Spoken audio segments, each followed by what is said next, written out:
Admiral Jake Morrison stood at the front window of his ship's control room. He looked out at the broken pieces of metal floating in space. 6 months ago, this place had been the home world of the Zephyrian Empire. Now it was just rocks and twisted metal drifting in the dark. The UHS Vengeance was the biggest ship in the human fleet. Morrison had commanded it through 2 years of the hardest fighting anyone had ever seen. The aliens had started this war. They called humans a pest that needed to be killed off completely. Now those same aliens were running scared across the galaxy. "Sir, the damage reports are ready," said Captain Lisa Hayes. She walked up to Morrison with a data pad in her hands. Her face looked tired. Everyone on the ship looked tired these days. Morrison took the pad and read the numbers. The Zephyrian Empire was finished. Their main fleet was destroyed. Their home worlds were empty. The few ships that escaped were flying away as fast as they could. The same thing had happened to their allies, the Korathi Empire. "How many of them got away?" Morrison asked. "Best guess is about 30 million Zephyrians and maybe 20 million Korathi," Hayes said. "They're in old cargo ships and anything else that can fly. Most of their good ships are space junk now." Commander Ryan Brooks walked over from his station. He was in charge of getting information about the enemy. His job had gotten much easier lately since there wasn't much enemy left to watch. "Admiral, we're picking up something strange on the long-range sensors," Brooks said. "Big groups of ships heading toward human space. They're not trying to hide. In fact, they're broadcasting on emergency channels." Morrison felt his stomach tighten. After winning the war, the last thing he wanted was more fighting. His people were exhausted. They wanted to go home to Earth and see their families again. "How many ships?" Morrison asked. "At least 1,000, maybe more. They're moving slow and staying together like refugee convoys. But, sir, these are the same aliens." "We just finished beating." Dr. Elena Martinez came into the control room. She was the ship's expert on alien life and biology. During the war, she had helped develop weapons that could hurt the aliens while keeping humans safe. Now she spent most of her time trying to understand why the aliens had wanted to kill all humans in the first place. "Admiral, I've been listening to their radio signals," Martinez said. "Something is very wrong. The aliens sound scared, really scared. And they're not talking about us." Morrison looked back out the window. The war had been brutal on both sides. The aliens had bombed human colonies and killed millions of people. They had used diseases designed to kill only humans. They had shown no mercy at all. But humans had shown them what real war looked like.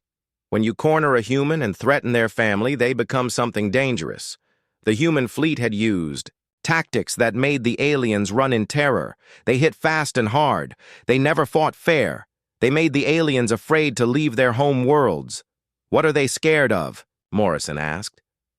Martinez checked her data pad. "I'm not sure yet. But whatever it is, they think it's worse than us. They're calling it something that translates to the Devourers or the Eaters. They keep saying it's coming for them." Hayes shook her head. "After what they did to our people, I don't care what's chasing them. They made their choice when they tried to wipe us out." Morrison understood how Hayes felt. His own brother had died when the aliens attacked the Mars colonies. Millions of humans had been killed before the war even really started. The aliens had thought humans would be easy to defeat. They had been very wrong. "Sir, incoming message on the emergency channel," said Lieutenant Commander Amy Foster from her communication station. "It's coming from the alien convoy. They're asking to talk." Morrison walked over to Foster's station. "Put it through the translator and let me hear it." The voice that came through the speakers sounded desperate. The translator turned the alien words into English, but it couldn't hide the fear. "Human fleet, this is Captain Veltar of the Zephyrian Remnant. We request immediate communication with your commander. We need to talk about safe passage through your space. Please respond." The control room became very quiet. Morrison could hear the hum of the ship's engines and the soft beeping of computers. Everyone was looking at him, waiting to see what he would do. Brooks spoke first. "It could be a trick, sir. Maybe they're planning some kind of last attack." With cargo ships and refugees? Martinez asked. I don't think so. The fear in that voice was real. They didn't show our refugees any mercy, Hayes said. Why should we be different? Morrison thought about the colonies the aliens had destroyed. He thought about the children who had died in the first attacks. He thought about his brother lying dead on Mars while alien ships flew away. But he also thought about what made humans different from the aliens. Humans could choose to be better than their enemies. Foster, open a channel, Morrison said. Channel open, sir. This is Admiral Morrison of the Terran Fleet. State your business, Captain Veltar. The alien voice came back quickly. Admiral, we formally request safe passage through human space. Our people are in great danger. We have non-combatants, civilians, children. We need protection from something that is hunting us. You attacked our children first, Morrison said. Why should we help you now? There was a long pause. When Veltar spoke again, his voice was even more desperate. Because if we fall to the devourers, you will be next. And Admiral, they are much worse than we ever were. They don't just kill. They consume everything. They turn it into more of themselves. They're coming for all of us. Morrison ended the transmission and looked around the control room. His officers were waiting for orders. Some looked angry. Others looked confused. A few looked worried. Brooks, what do our scouts report about this area of space? Morrison asked. Nothing good, sir. We've lost contact with 3 probe ships that went to check on alien territory, and there are some very strange energy readings coming from the direction the aliens are running from. Martinez pulled up a star map on the main screen. If the aliens are telling the truth about something hunting them, and if that something is moving in this direction, it will reach human space in about 6 months. Morrison studied the map. The refugee convoy was small compared to the fleet that had once tried to destroy humanity, but it was still thousands of ships full of the same species that had killed his brother. Sir, what are your orders? Hayes asked. Morrison was quiet for a long moment. The choice he made now would affect the future of both species. He could let the aliens face whatever was chasing them alone. After what they had done, many people would say they deserved it. Or he could try to be better than his enemies had been. Set course to intercept the alien convoy, Morrison said. But keep our weapons ready. We're going to find out what's really going on out there. As the Vengeance turned toward the approaching alien ships, Morrison wondered if he was making a terrible mistake. But something in Veltar's voice had sounded honest. And if there really was something worse than the aliens coming toward human space, he needed to know about it. The war against the aliens was over, but Morrison had a feeling that a much bigger war was about to begin. The human fleet moved closer to the alien convoy. Admiral Morrison watched the main screen as hundreds of alien ships came into view. They looked nothing like the proud warships that had attacked human colonies 2 years ago. These were cargo haulers, mining ships, and civilian transports. Many had holes in their hulls that were patched with whatever materials the aliens could find. My God, whispered Dr. Martinez. Look at the state of those ships. Lieutenant Commander Amy Foster worked at her station trying to get a clear signal from the alien fleet. The communication equipment was having trouble with the alien language. During the war, both sides had mostly talked with weapons. I'm getting multiple signals from different ships, Foster said. They're all asking for the same thing, permission to enter human space. Commander Brooks studied the scanner readings. These ships are barely holding together. Some of them are showing critical life support failures. If they're faking this, they're doing a very good job. Captain Hayes looked at the tactical display. Even if they are in trouble, sir, we can't trust them. These are the same aliens who used biological weapons against our colonies. They tried to poison our atmosphere on 3 different worlds. Morrison nodded. He remembered the reports about the poison attacks. Thousands of humans had died horrible deaths. The aliens had laughed about it on their broadcasts. They had called humans weak for dying so easily. Foster, can you get me a direct line to their Captain Veltar? Morrison asked. Working on it, sir. The signal is very weak. I think their main communication array is damaged. After several minutes, Foster managed to establish a clear connection. The alien captain's face appeared on the main screen. Morrison had never seen a Zephyrian look so tired and defeated. Veltar was tall and thin with blue-gray skin and large, dark eyes. His uniform was torn and dirty. Behind him, Morrison could see other aliens working frantically at damaged control panels. "Admiral Morrison," Veltar said, "thank you for responding to our call." "I'm listening," Morrison said. "But I want answers. What exactly is chasing you, and why should we care?" Veltar's expression became even more grim. 3 months ago, our mining teams were working in the Andorian Nebula. They were extracting quantum crystals to power our war machines. We thought the crystals would give us the energy to destroy your fleet completely. Morrison felt his anger rise. Even now, the alien was talking about destroying humans. "The mining went deeper than ever before," Veltar continued. "We found crystals that were different from anything we had seen. They contained more energy than we thought possible. But when we brought them to the surface, something came with them." "What kind of something?" Brooks asked. "Machines. But not like any machines we know. They were alive somehow. They could think and learn and change themselves. The first ones were small, about the size of your hand, but they grew quickly." Martinez leaned forward. "How did they grow?" "They ate everything. Metal, rock, plants, animals, people. Everything they touched became part of them. Within days, they had consumed our entire mining station. 12,000. Workers died. The control room became quiet. Morrison had seen many terrible things during the war, but this sounded different. This sounded like something that could threaten all life in the galaxy. "We sent our best warships to stop them," Veltar said. "The machines studied our weapons and learned how to use them against us. They took our energy shields and made them stronger. They copied our quantum cannons and improved them. Every ship we sent made them more dangerous." "How many of these things are there now?" Morrison asked.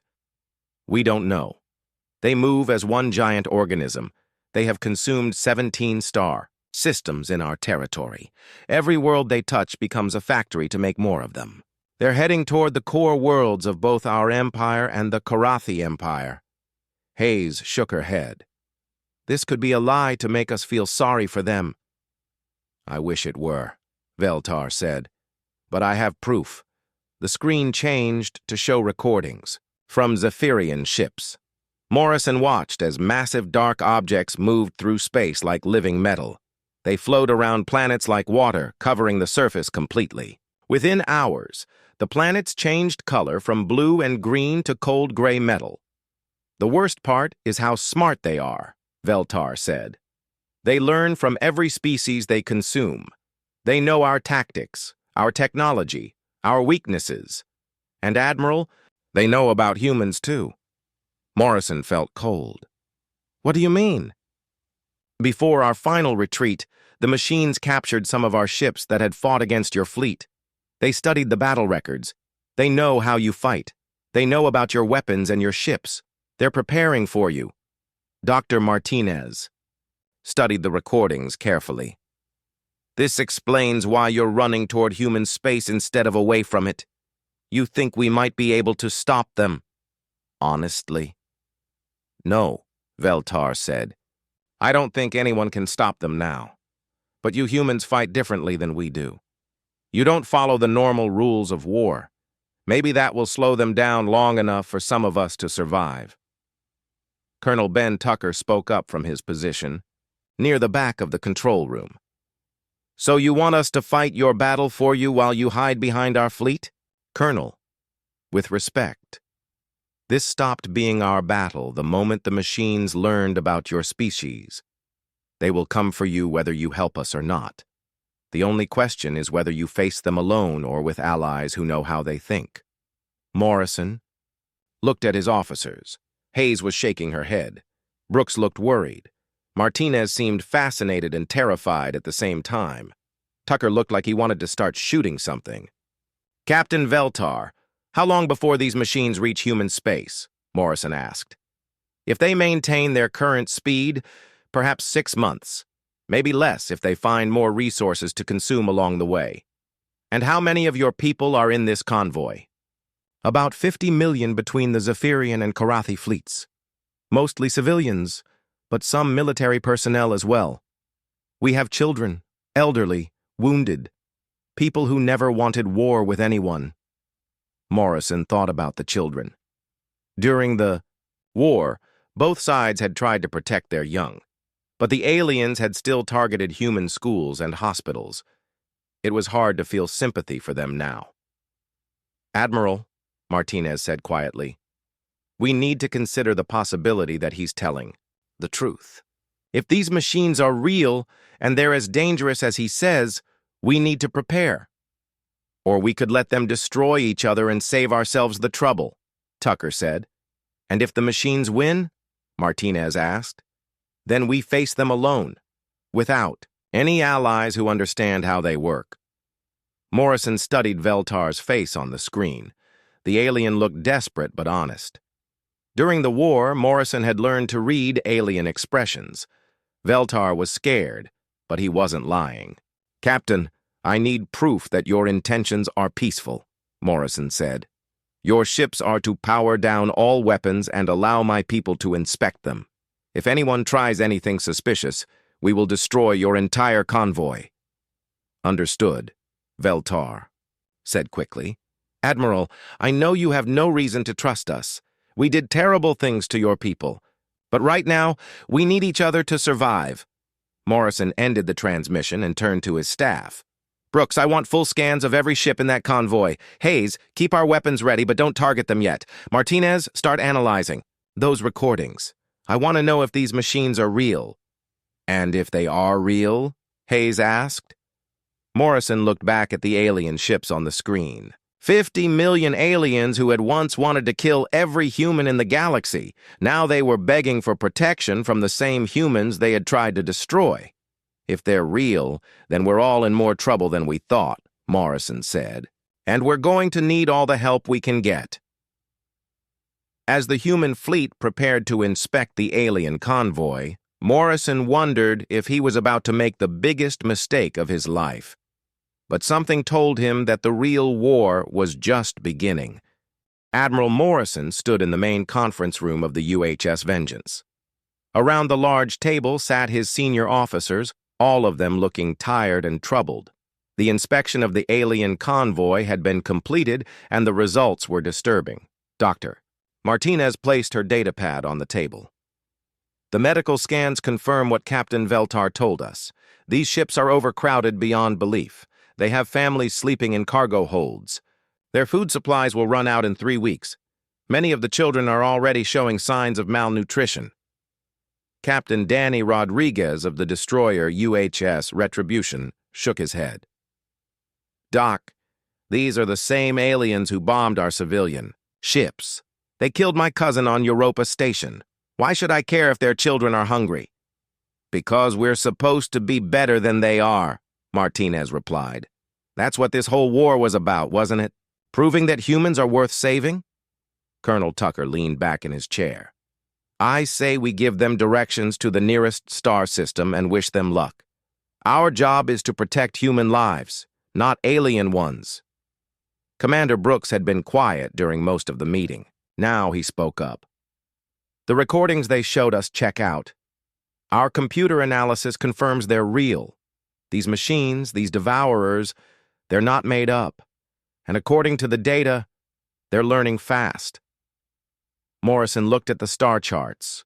On the wall screen, red markers showed the systems the machines had already consumed. The path was clear. They were heading straight for both alien and human territory. How long before they reach our space? Morrison asked. Best estimate is 4 to 6 months, Brooks said. Maybe less if they keep accelerating their consumption rate. Lieutenant Nicole Adams sat at the far end of the table. She was young, maybe 25, and she had joined the fleet after her parents died in the first alien attack on the Titan colonies. She had been quiet during the meeting, but Morrison could see she was struggling with something. Adams, You've been on 3 inspection teams now. What did you see over there? Adams looked uncomfortable. Sir, it's not what I expected. I mean, yes, there are former military personnel who fought against us. But there are also families who just want to live. I saw children who remind me of my little sister before she died. Rodriguez frowned. Don't let them get in your head, Adams. They're good at looking innocent when they need something. I'm not stupid, Captain, Adams said sharply. I know what they did to our people, but I also know what I saw. There's a Zephyrian family in cargo hold 7 of their transport ship.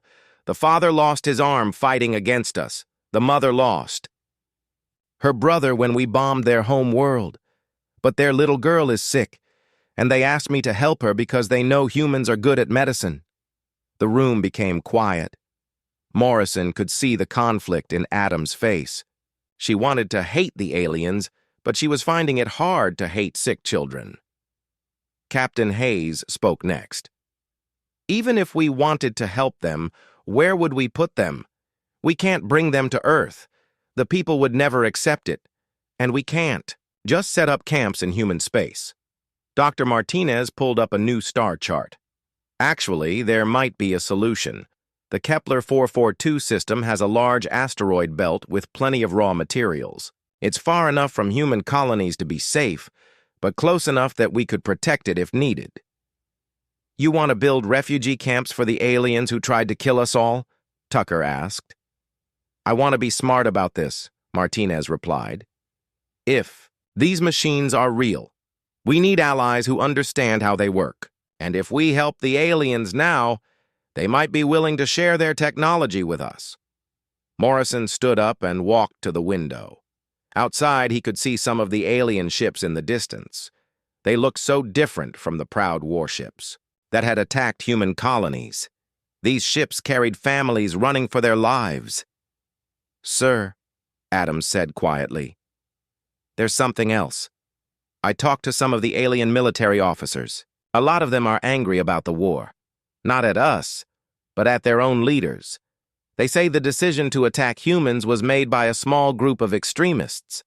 Most of the military didn't want to fight. Rodriguez laughed bitterly. Right. They were just following orders. Where have we heard that before? Maybe, Adams said. But Captain Rodriguez, what if it's true? What if most of these people never wanted to hurt us? Morrison thought about his brother, who had died defending the Mars colonies. He thought about all the human families destroyed by alien weapons. The anger was still there, burning in his chest like a hot coal. But he also thought about what his brother would have wanted. Jake's brother had been a doctor before the war. He had always believed in helping people, even people who didn't deserve it. Brooks, what's your intelligence assessment? Morrison asked. Sir, if these machines are real and they're as dangerous as the aliens say, we need every advantage we can get. The aliens have been fighting them for months. They know their tactics and weaknesses. That information could save human lives. Hayes looked skeptical. And if this is all a trick, if we help them and they turn on us again, then we destroy them, Morrison said simply. But Hayes, I don't think it's a trick. I've been watching Captain Veltar's face during our communications. He's genuinely terrified of these machines. Doctor, Martinez brought up medical scans on the main screen. Admiral, I need to show you something. These scans are from the alien children. Look at their stress levels, their malnutrition markers. This isn't fake. These people are dying. Morrison studied the medical data. The numbers were bad. Without help, thousands of alien children would die in the next few weeks. Children who had never hurt any humans. Children who didn't even understand why their homes had been destroyed. There's another issue, Brooks said. Our long-range scouts report strange energy signatures moving through the outer systems. Something is definitely coming this way. The room fell silent again. Morrison could feel the weight of decision pressing down on him. Every choice he made now would affect the future of both species. Lieutenant Adams spoke up again. Sir, I volunteer to lead the advance team if we decide to help them. I know it's personal for me, but I think I can handle it. Adams, are you sure? Morrison asked. These are the same species that killed your family. Yes, sir, I'm sure. Because if we don't help them now, more families are going to die. Human families. And I can't live with that. Morrison looked around the room at his officers. Some looked convinced, others still seemed doubtful, but they were all looking to him for leadership. Here's what we're going to do, Morrison said finally. We're going to establish a temporary refugee zone in the Kepler 442 system. We'll provide basic supplies and protection while we learn more about these machines. But make no mistake, the aliens will be under constant guard. One wrong move and we end this arrangement immediately. Tucker shook his head. Admiral, I think this is a mistake. We're taking a huge risk for people who wouldn't do the same for us. Maybe, Morrison said. But Tucker, that's exactly what makes us different from them. They chose to be monsters. We're choosing to be better. Rodriguez still looked angry. And if the people back on Earth don't like this decision? Then they can court-martial me when we get home, Morrison said. But I won't let children starve while I have the power to help them, even if they are alien children. As the meeting ended, Morrison stayed behind to look out at the alien ships. He hoped he was making the right choice. But something told him that the real test of humanity's character was just beginning. In a few hours, they would begin moving the alien convoy to their new temporary home. Morrison just hoped that his mercy wouldn't get them all killed. The Kepler 442 system buzzed with activity as human and alien ships worked together for the first time in history. Admiral Morrison watched from the Bridge of the Vengeance as massive construction ships moved asteroids into position. The refugee zone was taking shape, but it wasn't easy. Commander Pete Johnson floated outside in his spacesuit, directing the construction of basic living habitats. His engineering team worked alongside Zephyrian technicians who knew how to build in zero gravity. The language barrier made everything difficult, but somehow they were getting the job done. Admiral, we have a problem, Captain Hayes said as she approached Morrison's command chair. The Karathi and Zephyrian groups are arguing about resource allocation. It's getting heated. Morrison sighed. What are they fighting about now? Water, recycling systems. Both groups want priority access, and neither trusts the other to share fairly. Through the main screen, Morrison could see the alien habitat clusters floating among the asteroids. The Zephyrians had built their homes in tall, elegant towers that looked like crystal formations.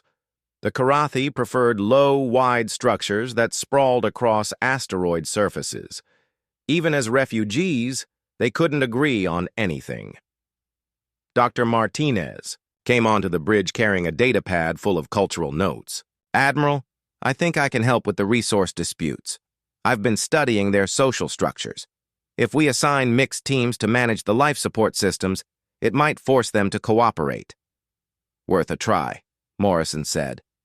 What about the security situation? Captain Rodriguez's voice came through the communication system from his ship. We've had 3 minor incidents this week. Some of the alien military officers don't like taking orders from humans, and some of my Marines don't like working with aliens at all. Morrison understood the problem. Trust was hard to build between species that had been trying to kill each other just months ago. Every day brought new challenges as humans and aliens tried to live and work together. Sir, incoming priority message from long-range scouts, reported Lieutenant Commander Foster. Put it through. The voice that came through the speakers belonged to Lieutenant Kate Sullivan, who commanded one of the fastest scout ships in the A fleet. Admiral, you need to see what we found. I'm sending visual data now. The main screen changed to show the edge of Zephyrian space. What Morrison saw made his blood run cold. Massive dark objects moved through the star system like living shadows. They flowed around planets and consumed everything in their path. Within hours, entire worlds changed from living planets to gray metal spheres. Dear God, whispered Dr. Martinez, It's real. It's all real. The recording continued, showing how the machines worked. They didn't just destroy planets, they transformed them. Every piece of matter became part of their growing collective. And they were moving fast, much faster than anyone had expected. How far away are they? Morrison asked. Best estimate is 2 months, maybe less, Sullivan's voice replied. Admiral, these things are huge. Each machine construct is the size of a small moon. And there are dozens of them working together. Morrison felt the weight of responsibility settle on his shoulders. 2 months to prepare for something that had already destroyed 2 galactic empires. 2 months to turn former enemies into allies. Foster, get me Captain Veltar immediately. Within minutes, Veltar's face appeared on the communication screen.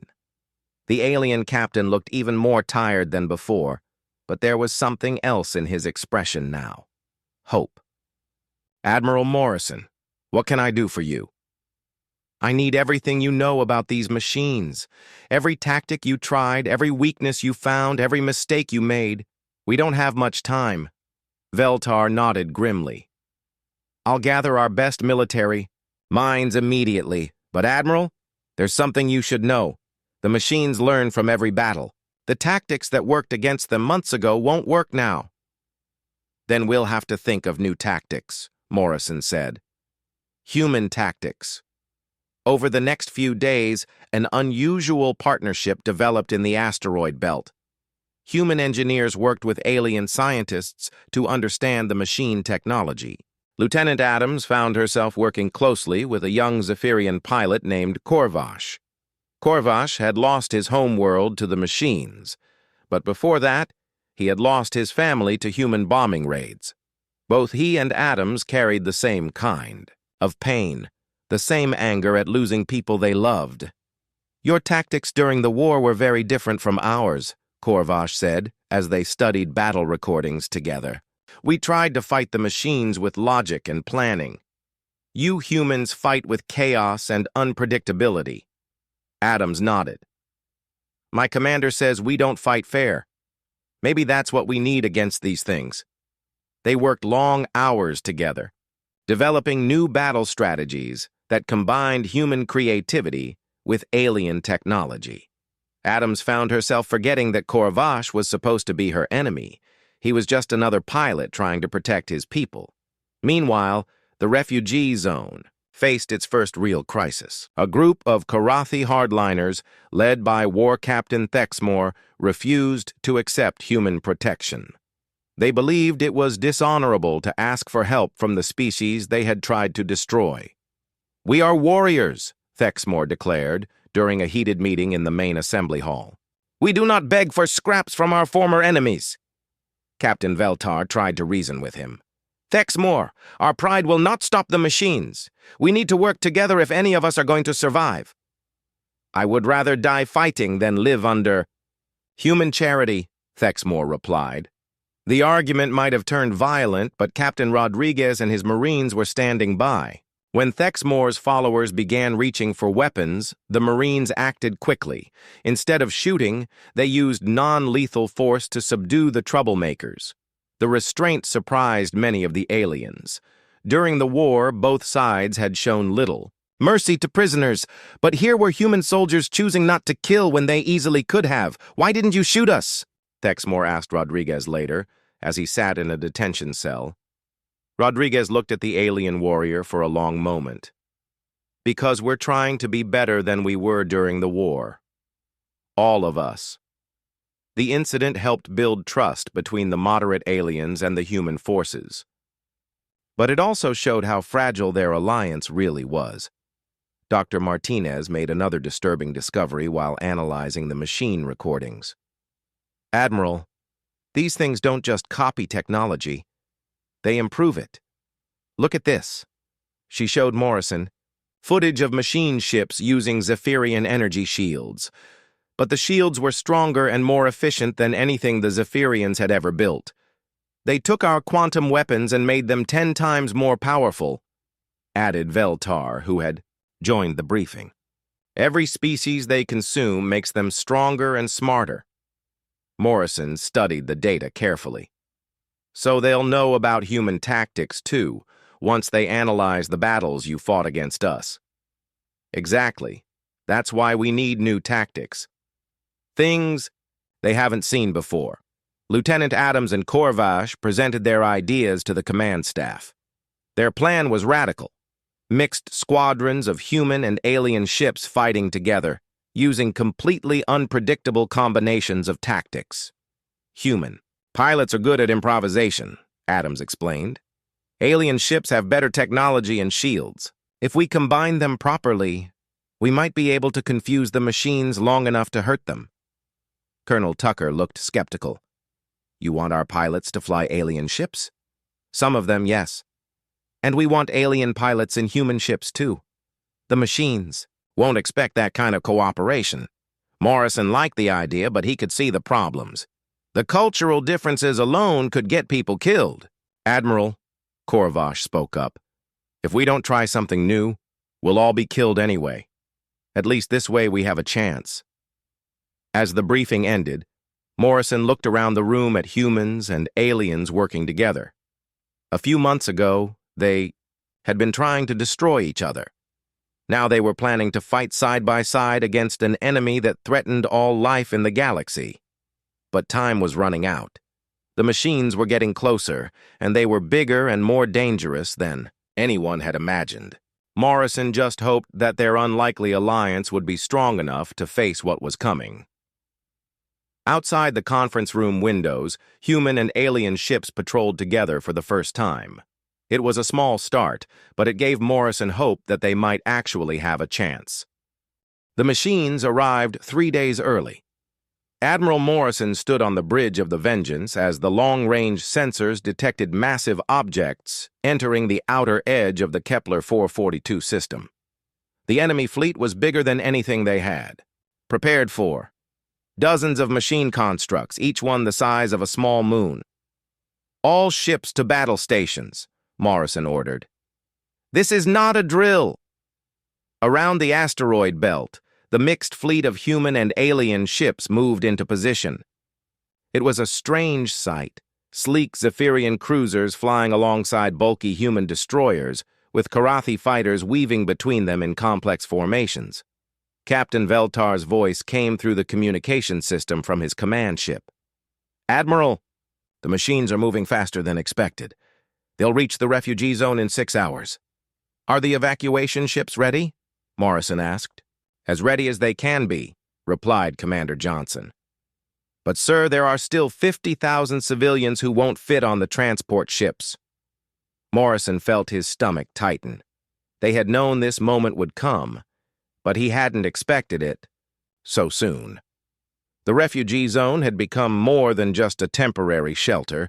It had become a symbol of what humans and aliens could build together. Dr. Martinez approached Morrison's command chair with a data pad. Admiral, I've been studying the machine approach patterns. They're not just coming to destroy us. They're coming to learn from us. What do you mean? The machines know that humans and aliens are working together now. They want to study our cooperation tactics. If they capture our ships, they'll learn how to coordinate different species. That knowledge could make them unstoppable. The weight of that realization hit Morrison hard.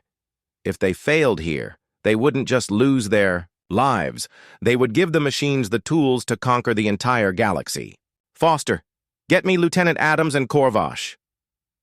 Adams and the alien pilot appeared on screen from their squadron command ship. Over the past weeks, they had become an effective team, developing tactics that no one had ever tried before. Adams, are your mixed squadrons ready? Yes, sir. We have 12 human-alien fighter pairs and 6 mixed bomber crews. It's not much, but we're ready to try something crazy. Corvash added, Admiral, we've been practicing maneuvers that break every rule of space combat. The machines won't expect anything this chaotic. Morrison nodded. Good, because chaos is what humans do best. As the enemy fleet drew closer, the true scale of the threat became clear. Each machine construct was not just a ship, it was a living organism made of metal and energy. They moved like schools of fish, coordinating perfectly without any visible communication. "Sir, incoming transmission from the lead machine construct," reported Foster. "Put it through." The voice that came through the speakers was cold and emotionless, but it spoke perfect English. "Human vessels, you will surrender your ships and prepare for integration. Resistance will only delay the inevitable." Morrison stood up from his command chair. "This is Admiral Morrison of the Terran Fleet. You want our ships? Come and take them." The battle began immediately. The machine constructs moved forward like a dark tide, their weapons creating beams of energy that could cut through asteroid belts. The combined human-alien fleet met them head-on, using every trick they had learned during their long war. Human ships danced through the enemy formations, never staying in one place long enough to be targeted effectively. Alien vessels provided cover with their superior shields and energy weapons. It was organized chaos, exactly what the machines couldn't predict. Lieutenant Adams led her squadron in a diving attack on one of the smaller machine constructs. Her human ship and Korvash's Zephyrian fighter moved together like dancers, covering each other and striking at unexpected angles. "This is working," Adams shouted over the radio. "They can't adapt fast enough to our random patterns." But the victory was short-lived. The machines began to learn, adjusting their tactics with each passing minute. What had worked in the first hour of battle became useless by the second hour. "Admiral, we're losing ships faster than we can replace them," reported Captain Hayes. "The machines are adapting to our tactics." Morrison watched as another human destroyer exploded under machine fire. They had hurt the enemy, but not enough. The machines were still advancing toward the refugee zone. That's when Dr. Martinez made her desperate proposal. "Admiral, what if we don't try to stop them? What if we give them what they want?" "Martinez, have you lost your mind?" "No, sir, listen. The machines want to study our cooperation tactics. So let's show them cooperation they'll never understand." She explained her plan quickly. Instead of fighting the machines directly, they would turn the refugee zone itself into a weapon. The civilian ships, loaded with families and children, would become part of the battle. It was insane. It was dangerous. It was completely against every rule of warfare. It was perfectly human. "Veltar, can your people do this?" Morrison asked. The alien captain was quiet for a moment. "Admiral, you're asking us to risk our children in battle, to use our families as weapons. I'm asking you to trust us one more time." Another pause. Then Veltar's voice came back, firm and determined. "We'll do it. For our children's future, we'll do it." The plan required perfect timing. As the machine constructs moved into the asteroid belt, the refugee ships began to move. But instead of running away, they flew directly toward the enemy. The machines paused, confused by this behavior. In their experience, civilians always tried to escape. They had never seen families volunteer to fly into danger. Chief Engineer Sullivan coordinated the operation from the main refugee station. "All civilian ships prepare for collision course. Remember, you're not trying to destroy them. You're trying to confuse them." The refugee ships were modified quickly with whatever weapons and engines could be attached. Cargo haulers became kinetic missiles. Passenger transports became flying bombs. Mining ships became battering rams. But the real weapon was the chaos itself. As thousands of civilian ships swarmed around the machine constructs, the enemy's perfect coordination began to break down. They couldn't target the military ships without hitting the civilians. They couldn't study the tactics because there were no tactics. Just desperate families fighting for their children's lives. Adams and Korvash led the final assault on the lead machine construct. Their mixed squadron dove through the swarm of civilian ships, using the chaos as cover. "For Earth!" Adams shouted as she fired everything her ship had. "For Zephyr!" Korvash replied, his energy weapons joining hers. Together, their combined firepower punched through the machine constructs. Adaptive defenses. The massive enemy ship began to break apart, its dark metal hull crackling with energy discharges. One by one, the other machine constructs began to fall. Not because the human alien fleet was stronger, but because the machines couldn't understand what they were fighting. How do you adapt to tactics that have no pattern?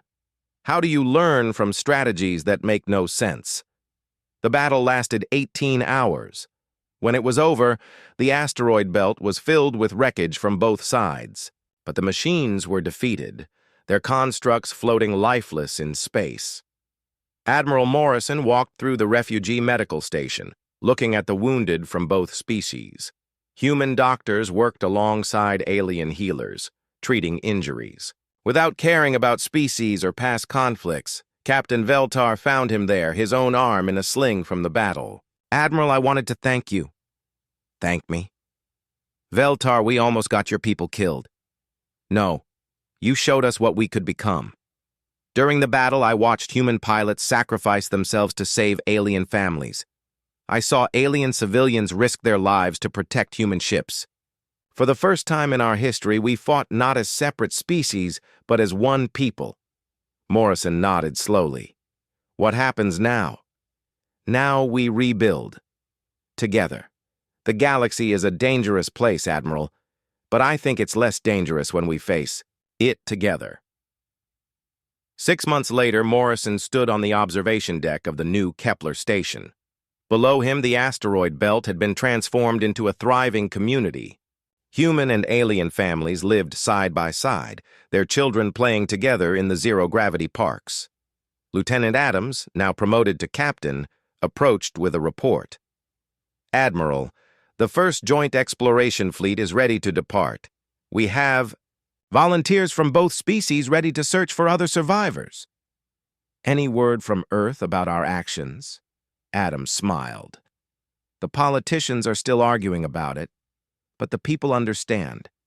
When they saw the recordings of alien children fighting, alongside human adults, it changed something. Fear is being replaced by hope." Morrison looked out at the mixed fleet preparing to depart. Ships of human, Zephyrian, and Karathi design flew together under a new flag, not the banner of any single species, but a symbol of unity forged in the darkness of space. The war against the machines was over, but Morrison knew there would be other threats in the future. The galaxy was vast and full of dangers that no single species could face alone, but now they wouldn't have to face those dangers alone.